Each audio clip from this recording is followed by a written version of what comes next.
بسم اللہ الرحمن الرحیم۔ السلام علیکم ورحمۃ اللہ وبرکاتہ۔ قرآن پاک کی بے حرمتی کی سزا، قرآن پاک پر شک کرنے کی سزا، قرآن پاک کو جھٹلانے والے کا عبرتناک انجام۔ انسانی زندگی کی کون سی حاجت اور مشکل ایسی ہے جس کا حل قرآن کریم نے پیش نہ کیا ہو؟ کون سا درد یا روگ ایسا ہے جس کا علاج نہ بتایا ہو؟ کون سا ایسا سوال ہے جس کا جواب نہ دیا ہو؟ اس دنیا کے عالم برزخ میں بھی قرآن کریم اہل ایمان کے لیے باعث رحمت اور باعث نجات ہوگا۔ برزخ کے بعد آخرت میں بھی قرآن مجید اہل ایمان کے لیے باعث شفاعت، بلندی درجات کا ذریعہ اور باعث عزت ہوگا۔ انسان قدم قدم پر قرآن مجید کا محتاج ہے، لیکن افسوس کی بات یہ ہے کہ مسلمانوں کی کم و بیش 90% اکثریت قرآن کریم کے فضائل سے ناآشنا ہے۔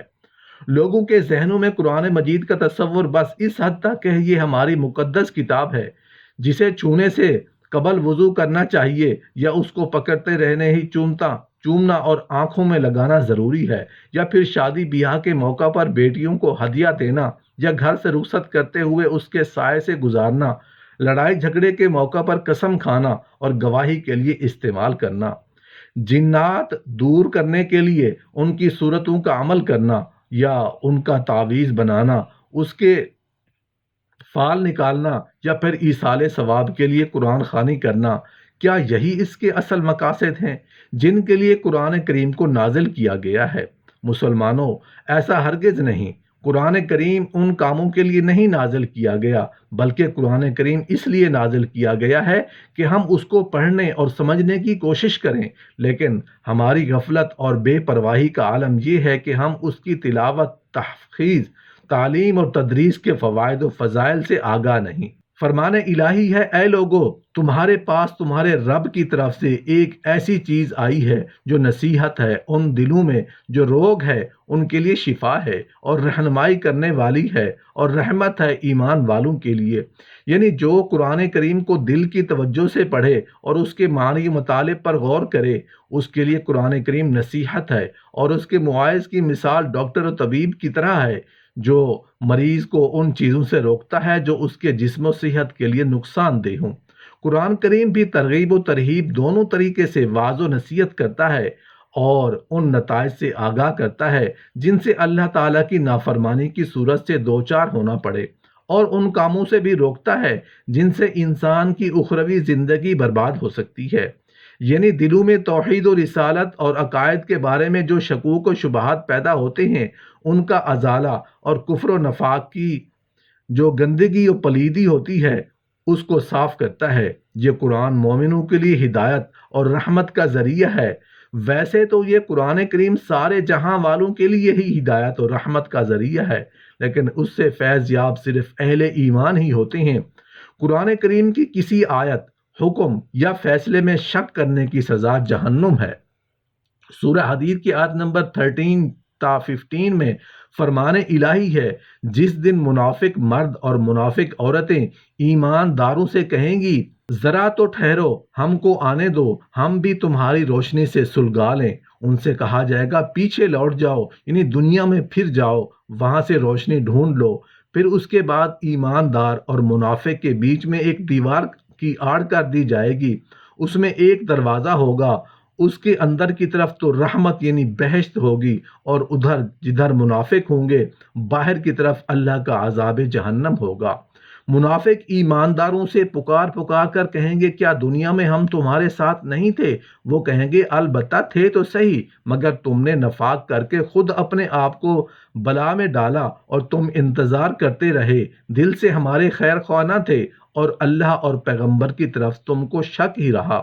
اور وہی تباہی امیدوں اور آرزوں نے تم کو دھوکے میں ڈال کر رکھا، یہاں تک کہ اللہ تعالیٰ کا حکم آن پہنچا، تم مر گئے، اور شیطان نے تم کو نہ چھوڑا، اللہ کے باب میں فریب ہی دیتا رہا۔ تو آج کے دن نہ تم سے چھڑائی میں کچھ لیا جائے گا، فدیہ وغیرہ منظور ہوگا، نہ دوسرے کافروں سے، تم سب کا ٹھکانہ دوزخ ہے، وہی تمہاری رفیق ہے، وہی بری جگہ ہے۔ اسی طرح سورہ قوف کی آیت نمبر 24-25 میں اللہ تعالیٰ اعلان فرما رہے ہیں، دونوں جا کر ہر ناشکر شریر بھلائی سے روکنے والے، حد سے بڑھ جانے والے، ایمان کی باتوں میں شک کرنے والوں کو دوزخ میں جھونک دو۔ قرآن مجید میں شک کرنے والے قیامت کے روز ایمان لانا چاہیں گے لیکن انہیں ایمان لانے کی اجازت نہیں ملے گی۔ قرآن کریم میں شک کرنے سے مراد قرآن مجید کی منزل من اللہ ہونے میں شک کرنا، قرآن مجید میں جو واقعات بیان کیے گئے ہیں ان کی صداقت میں شک کرنا، قرآن کریم میں جو احکام دیے گئے ہیں ان میں انسانیت کی فلاح و نجات ہونے کے بارے میں شک کرنا، توحید، رسالت اور آخرت کے بارے میں جو عقائد بیان کیے گئے ہیں ان میں شک کرنا، قرآن مجید میں بیان کیے گئے معجزات کے بارے میں شک کرنا، کائنات کے بارے میں بیان کیے گئے ابدی حقائق مثلا سورج، چاند اور دیگر تمام سیاروں کی حرکت میں شک کرنا، قرآن مجید میں اعراض کرنے والا دنیا میں تکلیف دہ زندگی بسر کرے گا، جیسا کہ سورہ طٰہٰ کی آیت نمبر 124 میں فرمان الہی ہے، اور جس نے میری کتاب قرآن سے منہ موڑ لیا دنیا میں اس کی زندگی تنگ گزرے گی اور قیامت کے دن ہم اس کو اندھا اٹھائیں گے۔ قرآن کریم سے غفلت برتنے والوں پر دنیا میں اللہ تعالیٰ ایسا شیطان مسلط کر دیتے ہیں جو انہیں اس فریب میں مبتلا رکھتا ہے کہ وہ راہ راست پر ہیں۔ ان کے متعلق قرآن کریم کی سورہ الزخرف کی آیت نمبر 36-37 میں فرمان الہی ہے، اور جو کوئی اللہ کی یاد سے آنکھ چرائے، غفلت کرے، ہم اس پر ایک شیطان تعینات کر دیتے ہیں، وہ ہر وقت اس کے ساتھ رہتا ہے، اور یہ شیطان ان کافروں کو اللہ کی راہ سے روکتے ہیں اور کافر سمجھتے ہیں کہ وہ ٹھیک راستے پر ہیں۔ قرآن مجید سے اعراض کا مطلب اس پر ایمان نہ لانا بھی ہے۔ مزید برآں ایمان لانے کے بعد اس کی تلاوت نہ کرنا، اسے سمجھنے کی کوشش نہ کرنا، اس پر عمل نہ کرنا، اسے چھوڑ کر کسی دوسری کتاب کو ترجیح دینا، اس کے مطابق فیصلے نہ کرنا اور اس کی تعلیم و تدریس اور دعوت کو ترک کر دینا بھی اعراض میں شامل ہے۔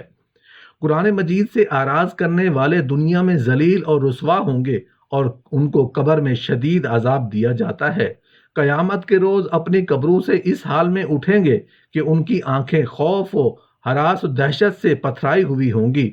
قرآن کریم کی سورہ طٰہٰ کی آیت نمبر 102 میں فرمان الہی ہے، جس دن سور پھونکا جائے گا وہ گناہ گاروں، مشرکوں اور کافروں کو ہم اس دن اکٹھا کریں گے، ان کی آنکھیں نیلی یا اندھی ہوں گی اور منہ کالے۔ سورۃ بنی اسرائیل کی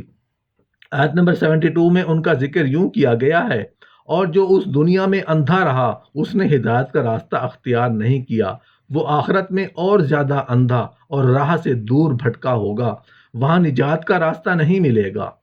قرآن کریم سے اعراض کرنے والوں کے خلاف قیامت کے روز خود رسول اکرم صلی اللہ علیہ وآلہ وسلم مقدمہ دائر کروائیں گے۔ سورۃ الفرقان کی آیت نمبر 30 میں اللہ رب العزت نے فرمایا، اے پیغمبر اس وقت یہ عرض کرے گا میں کیا کروں، میری قوم اس قرآن کو چھوڑ بیٹھی تھی۔ حضرت ابو ہریرہ رضی اللہ عنہ بیان کرتے ہیں کہ رسول کریم صلی اللہ علیہ وآلہ وسلم نے فرمایا، جس نے وہ علم حاصل کیا جس سے اللہ کی رضا حاصل ہو وہ درست ہے، لیکن جو اسے دنیاوی مفادات کے لیے حاصل کرتا ہے وہ جنت کی خوشبو بھی نہیں پا سکے گا۔ جس نے فخر جتلانے یا بڑا بننے کے لیے قرآن کا علم حاصل کیا اس کے لیے آگ ہے۔ حضرت جابر بن عبداللہ رضی اللہ عنہ کہتے ہیں کہ رسول اللہ صلی اللہ علیہ وآلہ وسلم نے فرمایا، علم اس لیے حاصل نہ کرو کہ علماء پر فخر جتلاؤ یا جہلاء سے جھگڑا کر دیا یا مجالس میں بڑے بن جاؤ، جو شخص ایسا کرے گا اس کے لیے آگ ہے، آگ۔